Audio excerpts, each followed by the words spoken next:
Welcome back to Life's Chillant. My name is Avital, and today we have a very special guest, Rabbi Yehoshua Ellis, who is the rabbi of the Spanish and Portuguese Synagogue in Montreal, Canada, Canada's oldest synagogue. So thank you so much for being here with us today. Thank you, Avital. It's a great honor to represent such a wonderful institution, um, such a great synagogue. I'm really excited to learn about it. I want to start with you. As we were just talking about before the interview began, you are from Kansas City, and you spent the last many years as the rabbi in various cities throughout Poland. And now you've just recently, a few months ago, become the rabbi of the synagogue in Montreal. So you've had quite a journey. Tell us a little bit about how you got to be where you are today.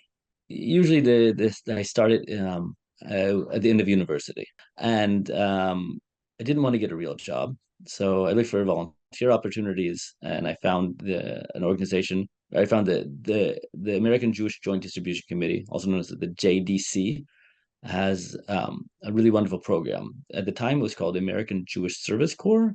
Now they call it Entwine. But there was a chance you could go and volunteer with Jewish communities in Poland or Romania or Turkey or India. And this is like about 2000-ish. And I wanted to travel and see the world and go someplace exotic. So I figured, India, I'll go for India.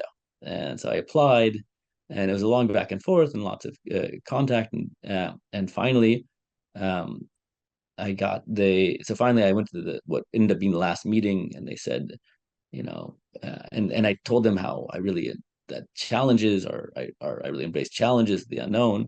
And so they said, well, what do you think about Poland? Could you handle Poland? And so I said, sure. You can't say no to that, right? So I said, yeah, it'll be difficult. And so a few weeks later, they called me back and said, Mazel tov, you're going to Poland. So I landed in Warsaw. I think it's July 6, 2003. It's cold and dark. Um, and I spent a year in Warsaw. And it was a very difficult but very transformative year. And I saw that I needed to learn a lot more about Judaism, and I saw also that they needed rabbis in Poland. So I said, okay, so I'll learn to be a rabbi, and I'll come back.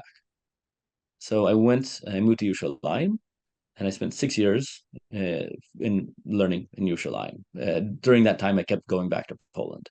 And in yeshiva, you get off the chagim, the holidays are you get a break. So I would go to Poland. I'd volunteer in small communities to lead the holidays there.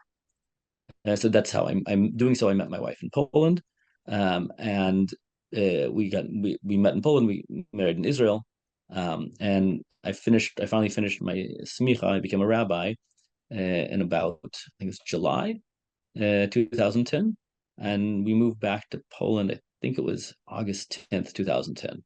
We moved to a city called Katowice, um, where they hadn't really had a rabbi, more or less since the end of the Second World War. And we went, and we spent 5 years there, where we had two children. And then eventually, as our son was ready for preschool, there's no Jewish preschool, and no reason for a Jewish preschool in Katowice, so we moved to Warsaw and spent 8 years there. And thank God, learned tremendous amount, gained a lot, got to do all sorts of things I never would have imagined I'd be able to do.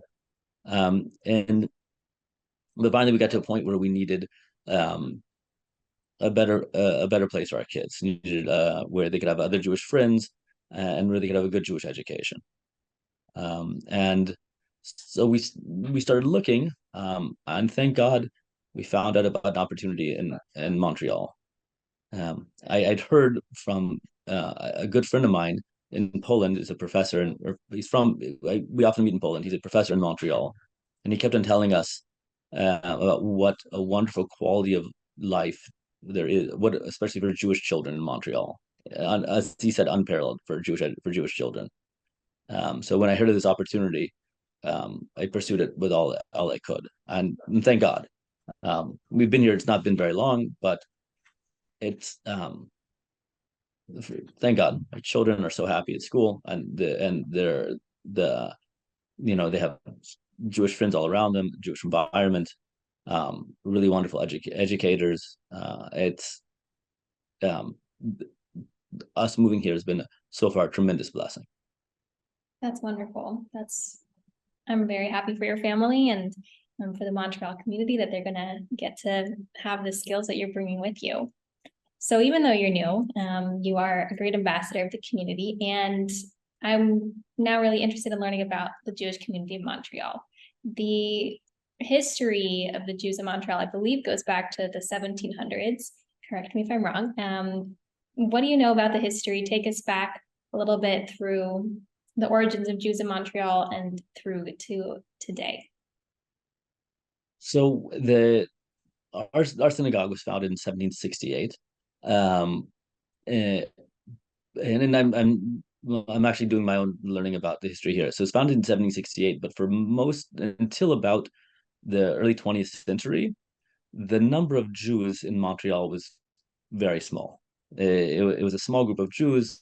The Spanish Portuguese was it's I mean the name is Spanish Portuguese, but it traces its origin more or less in England or in Amsterdam. Right, the first Spanish Portuguese synagogue was founded in Amsterdam by the Spanish and Portuguese Jews from Spain and Portugal who had gotten out after the expulsion, and who reorganized their community first there. Then it branched out to the Bevis Synagogue in London, and from London to many different places in the New World.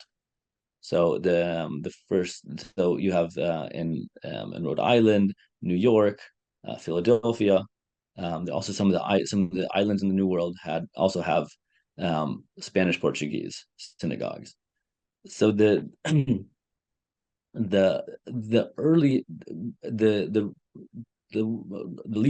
literature I've seen on Jewish history of Montreal, even though it recognizes the history starting here in 1768, it usually papers over the period until, like I said, the early 20th century, when you have migration really starting from what at the time was Russia, right? The Russian Empire.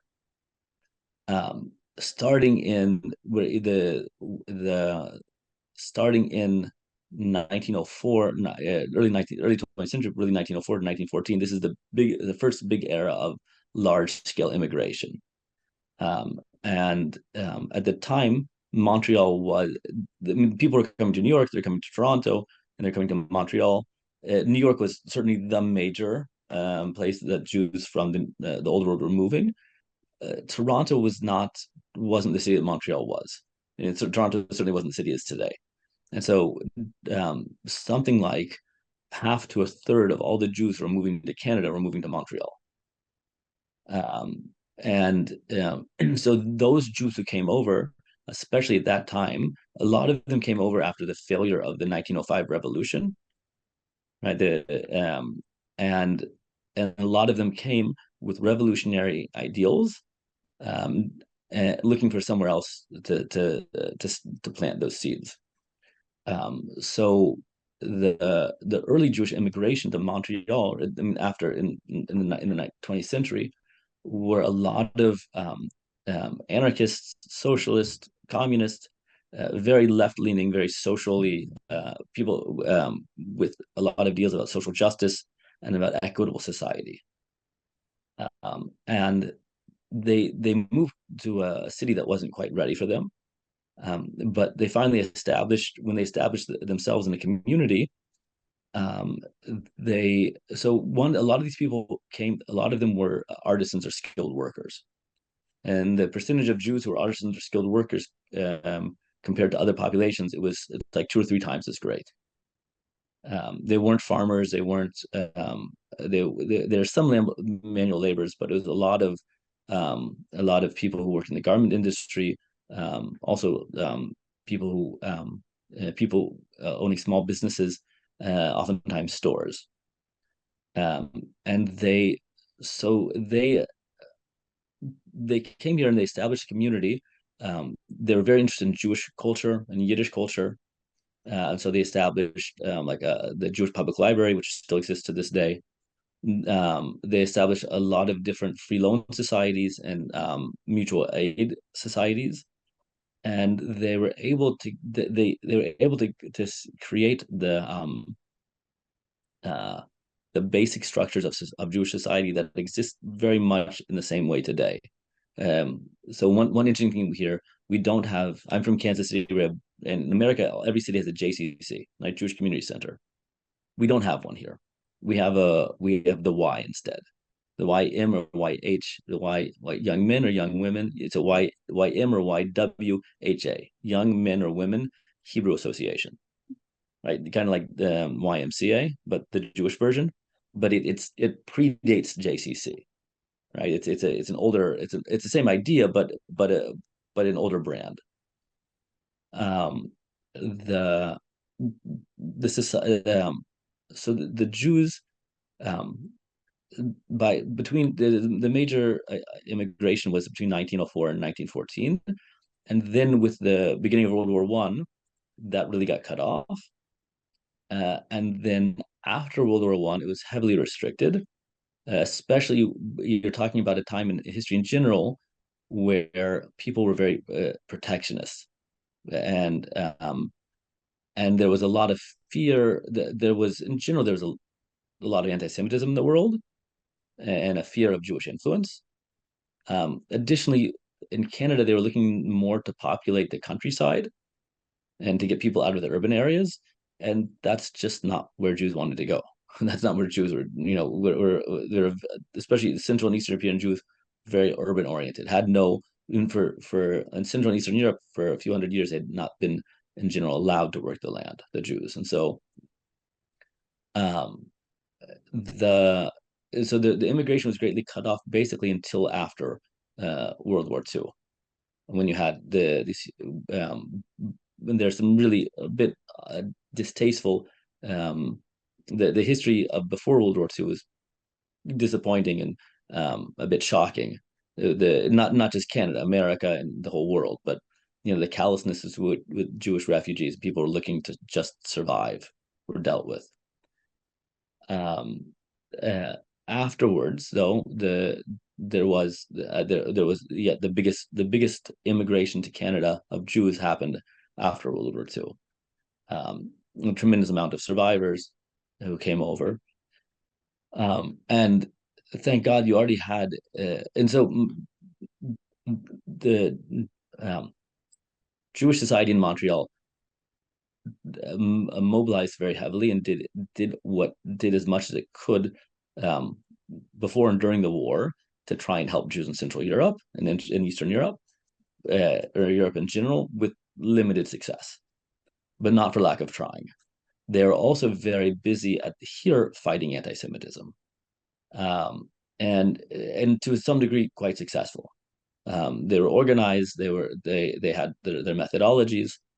Um, but the greatest immigration to Canada really happened after World War II, and that's what is given so much of the character to Montreal Jewry, until probably you start looking at the 70s, and a bit earlier still, but when you start having immigration of Jews from Arab lands, and that so this whole period, the Spanish Portuguese synagogue is here, and it's a functioning synagogue, and thank God, oftentimes one of the leading synagogues in Montreal and Canada.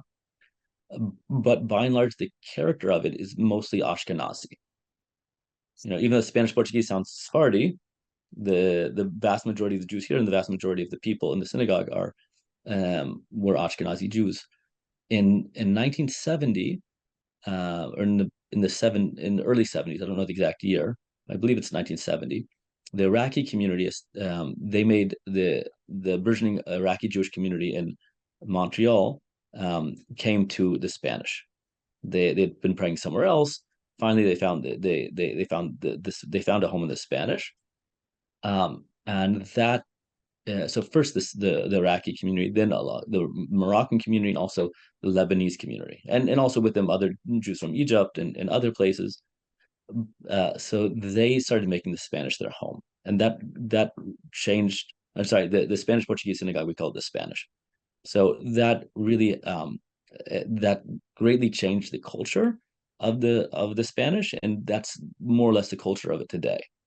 One of the amongst other things, the Lebanese community, they created their own community within the community in the Spanish, and they have a synagogue called at the Spanish, where we often pray together, but on Shabbatot and on Chagim, we have separate tefillot, and that's called Magen Avraham, and that's specifically Lebanese tradition. I have to say, I lived many years in Israel, in Jerusalem, and I met and prayed and learned with Jews from all over the world. I don't think I'd ever met Jews from Iraq. I'd met Jews who were descendants of Iraqis, right? But I'd never met Jews who were actually born in Iraq, or Jews who were actually born in Lebanon. And our community here is made up of both of those populations. So it's quite a unique place, especially in terms of tradition, because it's oftentimes when you talk about Iraqi or Lebanese or the other traditions, and in Israel you have two or three generations, from that point of origin, whereas here you still have people who remember Lebanon, who remember the tefillot and remember the traditions.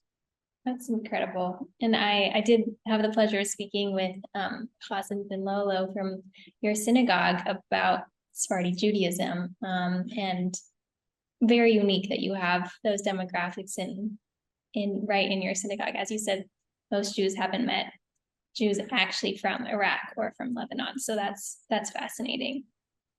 Let's talk about the demographics of the Montreal Jewish community a little bit more broadly. I believe the estimate is about that there are more than 90,000 Jews in Montreal. So it's by far the largest Jewish community that I've spoken to so far for this series.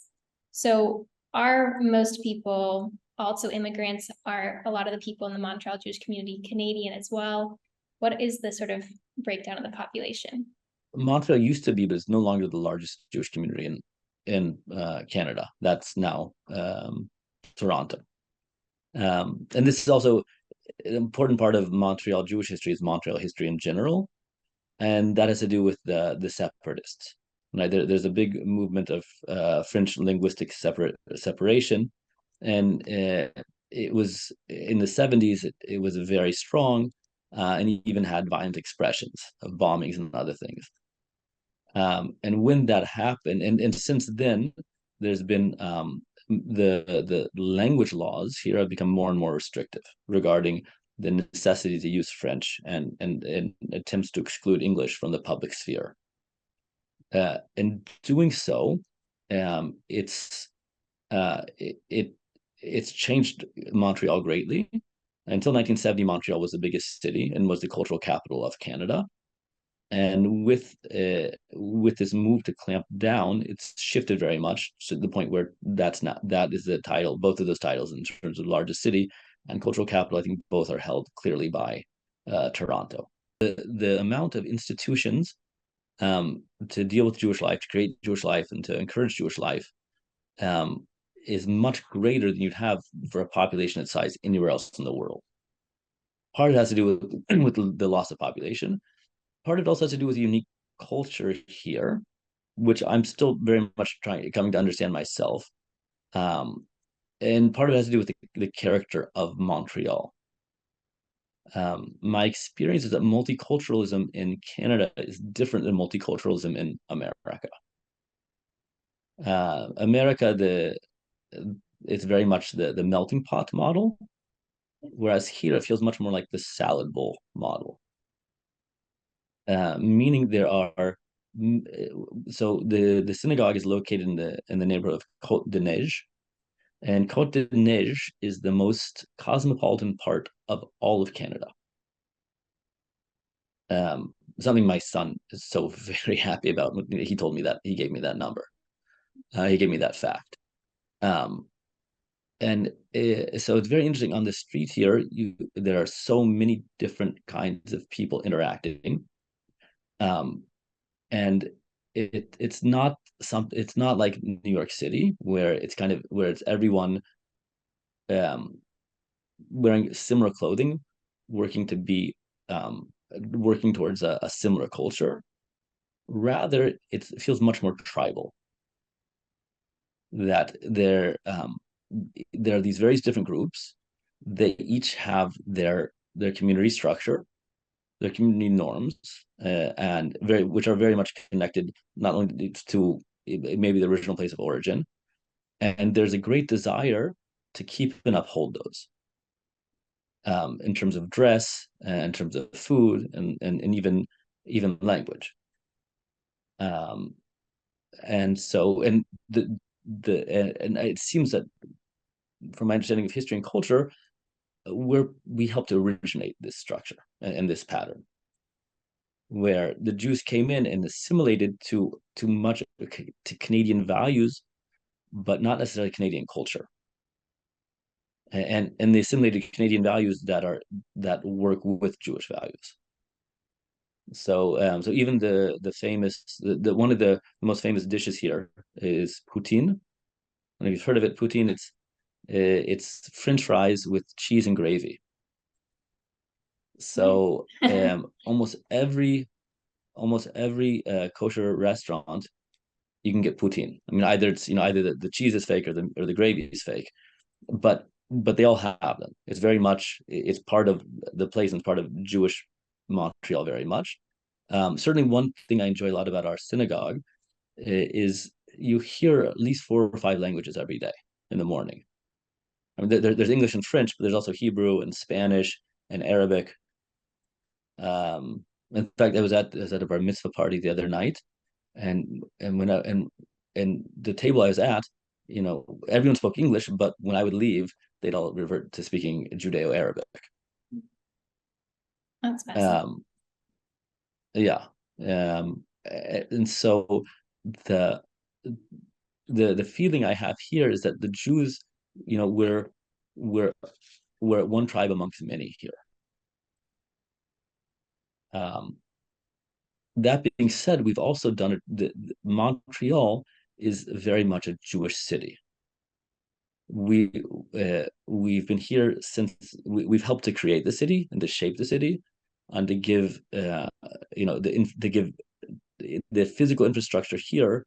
Parts of it reflect Jewish life, and there are the other day when I was driving my son to a birthday party, there was Shalom Street, and there was Elie Wiesel Park and Einstein Street, and there's a street, but not just the streets, even the physical infrastructure of this place has been created and established and maintained by the Jewish community. So Warsaw is a unique experience for me and my family, because Warsaw was a Jewish city with no Jews. Warsaw is a city that still feels very Jewish. It was established by Jews, but much of it was shaped, but there are no Jews there, effectively. There are a few thousand. Montreal is a Jewish city with Jews, and where the Jews in the community function at a very high level.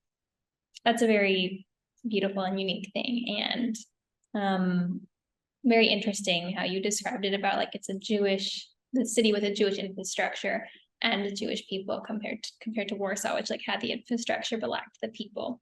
So is very unique and beautiful. It's a huge city, so I can't imagine that there are any Jewish sort of institutions that you don't have. But tell us a little bit about, are there multiple options for schools and for grocers and for kosher restaurants? Can you find just about any Jewish thing, and what are some of the options you have?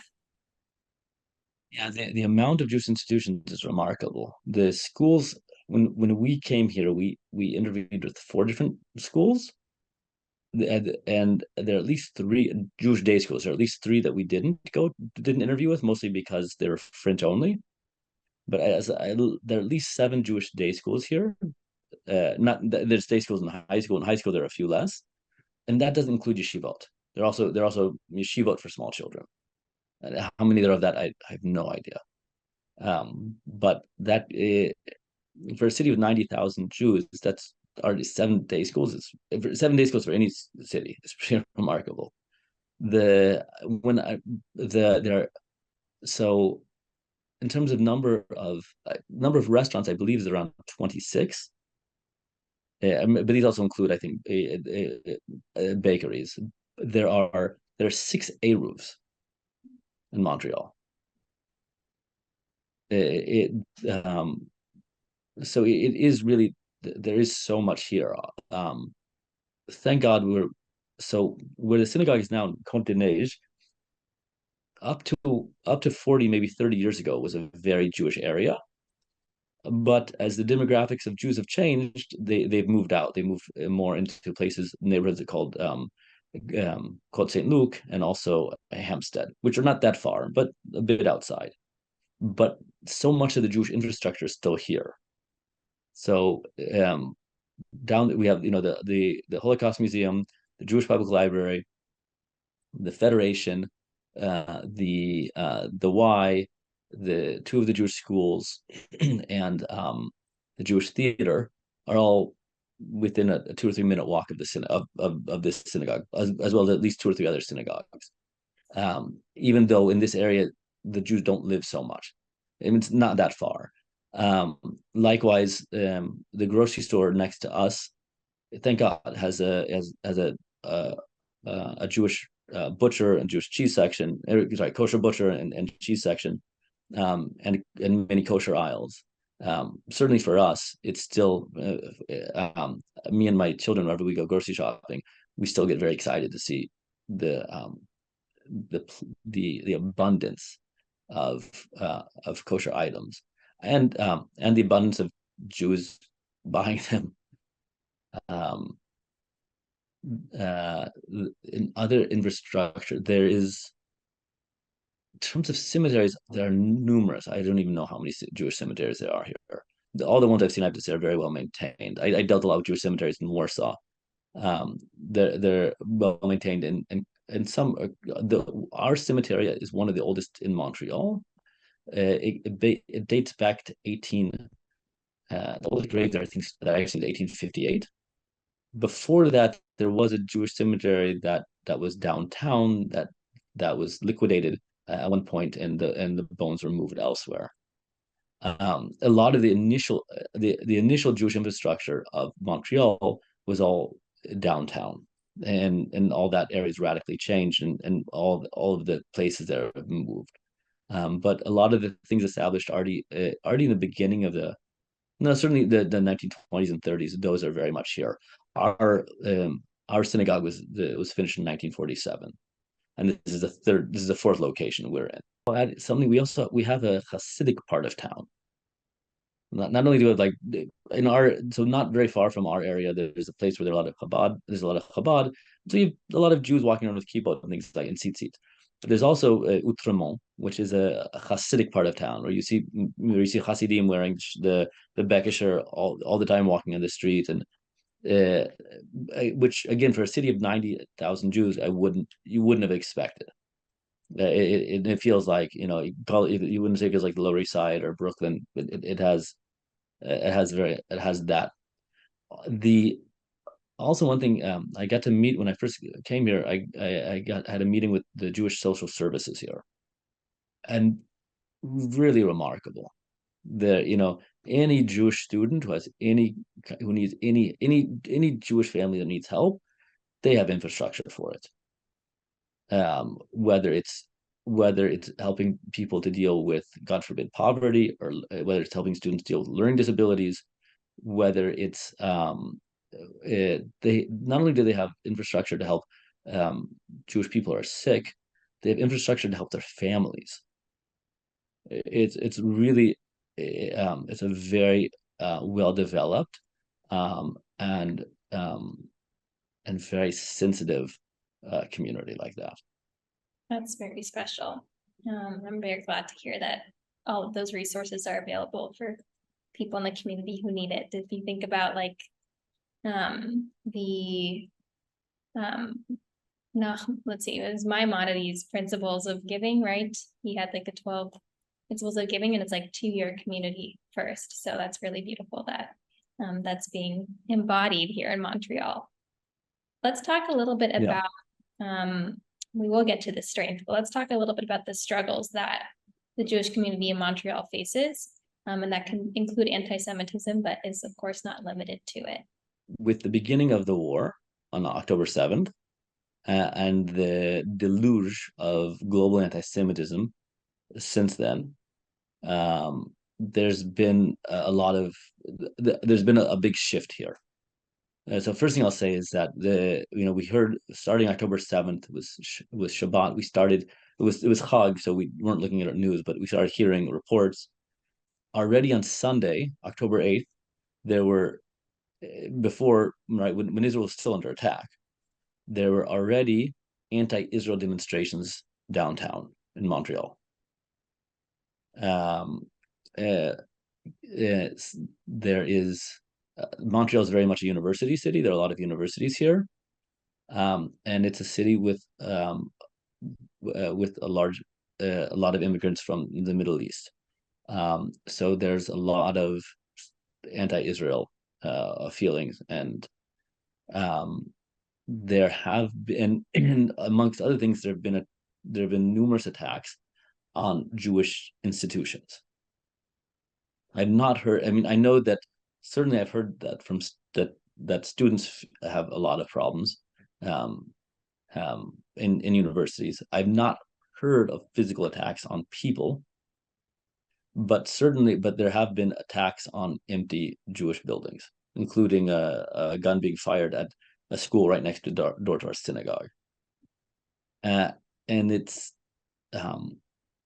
come as quite a shock to people here. One, gun violence is pretty non-existent here in Canada, and violence and aggression in general is pretty low here. It's a very it's not only Warsaw was a place that also had very little violence, but here there's a greater, as Canadians, as Montrealers, there's in general a pretty high level of respect that you give to people on the street, even you don't interact with. And so it feels like a lot of that, the feeling that, everyone here is on my side, is my ally, that seems very much a given here. For many Jews, a lot of that has evaporated. And I think all of a sudden there's a realization, there are people here who might hate me just for who I am. In terms, and with that, there's a heightening of security and other measures.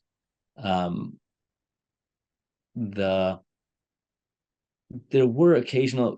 I remember before coming here a few months ago, that there was. So I saw there was a attack on there was a swastika put on one of the oldest synagogue buildings here in Montreal. There are things that happen here and there.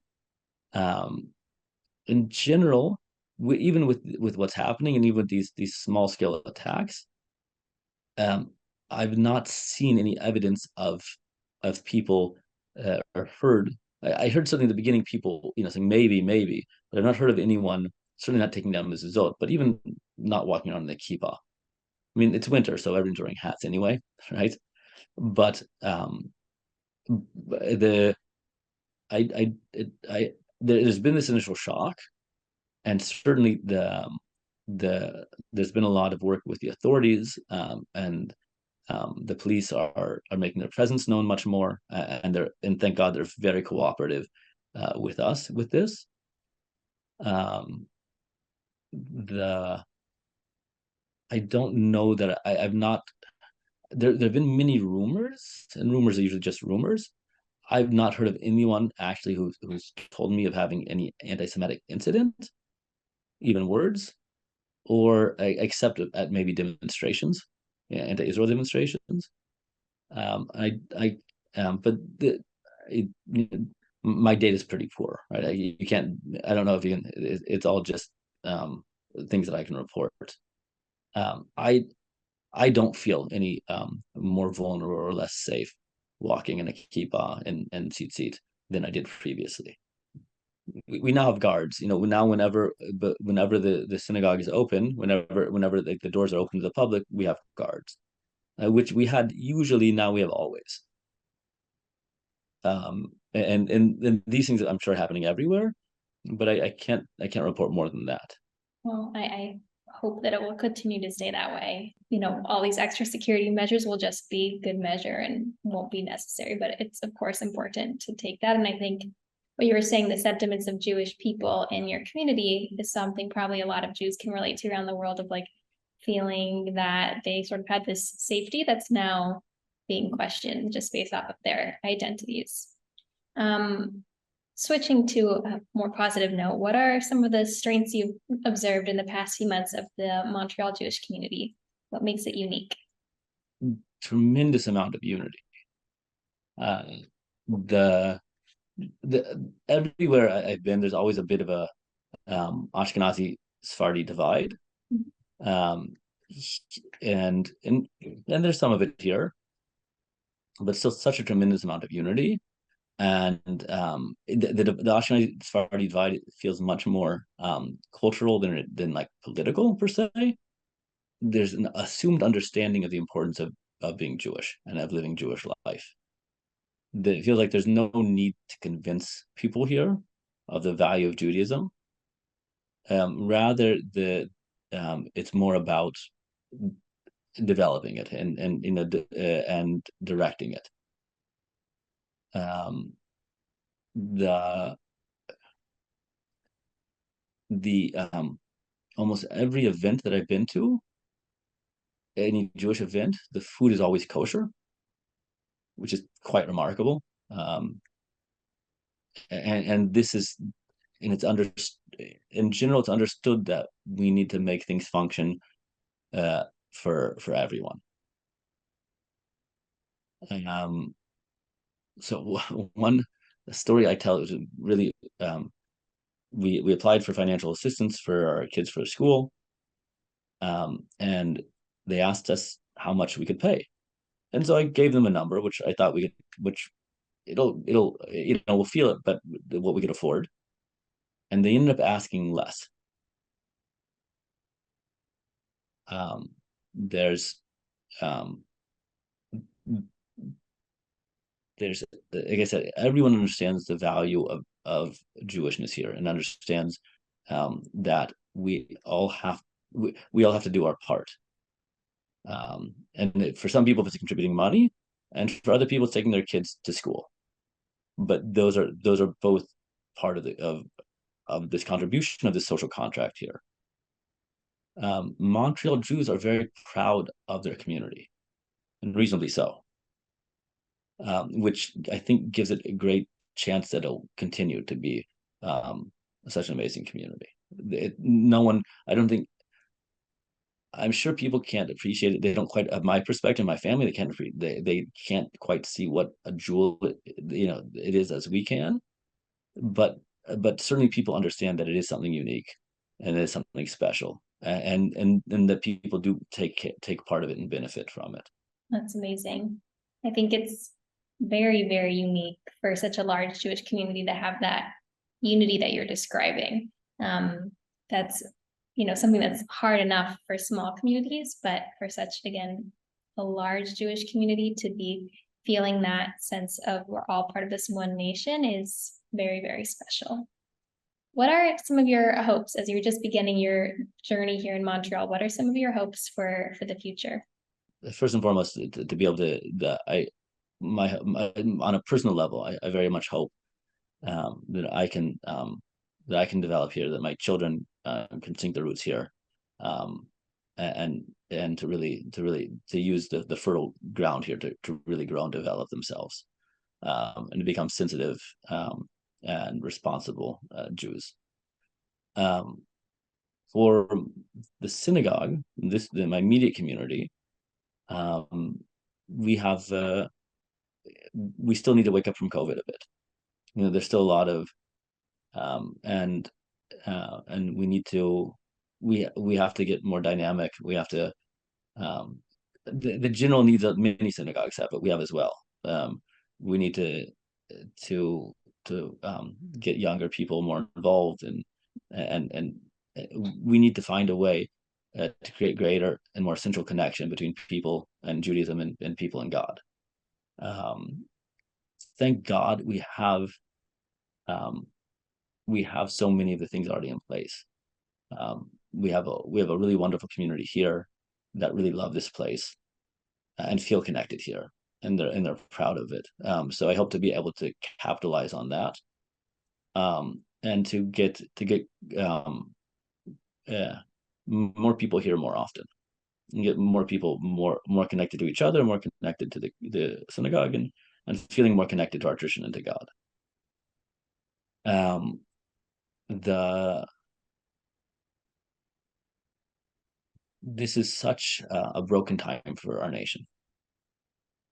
It's a dangerous time for our nation, and it's um, it's a time where we we always need unity, but we can feel how necessary it is now.